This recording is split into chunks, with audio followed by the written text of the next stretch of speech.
आज खाइबारे माँ को कहीं 15 मिनट अपेक्षा करने पड़ा भिडियोटी शेष जाए देखो तो जानीपारे नियो माँ भात खाओ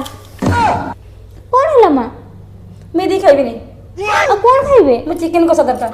ओ यही कथा अपेक्षा करते मुझे 15 मिनिट रे करके आनुची शुणिलु गैस रे नुहे तू चुली रे रोषेई करि आनिबो हाँ माँ ठीक अच्छी चिकेन को भल भाव में धोई नहीं मु से कंचा पियाज हलदी आ सरिष तेल देकी भल भाव में मैग्नेट करनेली आम चिकेन मैग्नेट हो गला। चलतु एबे गैस को ऑन करके कढ़ा को बसैबा।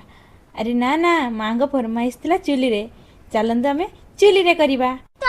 आपण मैंने कहे तो आपण मान चुली रे रोषेई करने केमी लगे आम जेहेतु गाँव में रोजु आमको तो चुली रे रोषेई करने बहुत भल लगे किंतु चुली रे रोषेई करबा कष्ट हो पारे काठर धास टी कष्ट दे पारे किंतु चुली रे स्वाद आ कहीं दे पारिबेनी से गैस हो कि हीटर जेहेतु मु मांस को मैग्नेट कर रखी पियाज भल भाव में नाली होला परे तापरे मु मांस को ढाली दे तापरे कंचा मसला मध्य दे देली। मते तो मांस रे एमिति गोटा रसुण पकेले बहुत भल लगे आपण माने एमिति पके खांती कि नहीं जणैबे तो मसला टिके हे गला परे ता ऊपर हळदी जीरा लंका धनिया पाउडर सब प्रकार गुंड पकई देली। हाँ लुण देबा पई जमा भूलिबेनी स्वाद अनुसार लुणटा निहाती देबे सीए तो स्वादर मूल मंत्र। वर्तमान तो मसला डबार काम सरी गला चलंत आमे ताहाको रखी देबा आउ तो आमे कोनोसी रुसई रे रंग मसला व्यवहार करूना घरे सब प्रकार गुंड करी व्यवहार करूछु आपण माने जदि पैकेट रे गुंड व्यवहार करूछंती ताहाले जमा व्यवहार करंतु नहीं ता देह पई क्षतिकारक। आपण मैंने मांस रंग देखी तो जानीपारे मो चिकेन बर्तमान हो आसला मु अल्प किसी कषा काढ़ी नौची जेहेतु माँ को कषा खावाई भी भल लगे मु भात पाई किसी झोल आ कषा कर नौची मो रेसिपी तो हो गला आ जो मैंने मो रेसिपी को देखुंत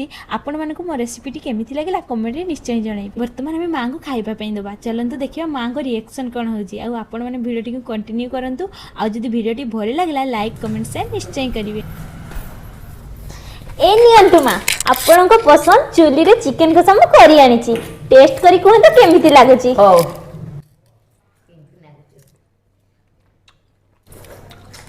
केमिति होची माँ माँ मो चिकेन खाई कौन कहले आपण मैंने गेस करी कहंतु रहिले जय जगन्नाथ।